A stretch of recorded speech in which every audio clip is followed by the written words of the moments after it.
So now we have an idea as to what an appendicular mass is, and we've had a look at some of the features. So let's talk differentials. Naturally, the palpation of a mass can always be worrying. So as I mentioned earlier, we wouldn't expect to find a mass on palpation with regular acute appendicitis, so that's not on our list of differentials. So with the use of a helpful mnemonic, tic-tac-toe, I'm going to go through the list of differential diagnoses. So we'll start off with carcinoma of the cecum. Now this is definitely on our list, as the anatomical region, the right iliac fossa, this region is home to the cecum as well as the appendix. And so any mass that can be palpated in that region can be attributed to both. However, further tests such as CT scans, a colonoscopy, lack of tumor markers, this could deem this unlikely, as well as a lack of other features of colonic carcinoma. The second on our list is ileocecal tuberculosis. So for the same reasons as above, this would also come into consideration, particularly as these patients tend to have a high-grade fever and degrees of anorexia.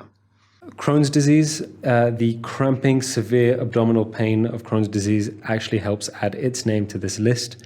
Actinomycosis, the bacteria Actinomyces can cause a range of infections around the body. Abdominal actinomycosis can mimic an appendicular mass. Now, obviously, in female patients, it's worth noting that the possibility of twisted ovarian cysts and ovarian carcinoma will also be on our list. This is, however, they also might show signs of pressure symptoms and of guarding. Now, another one to add and to think of when you come across patients like this is iliac lymphadenitis. Now, this means inflammation of the lymph nodes that are present in the iliac region, which is near the groin.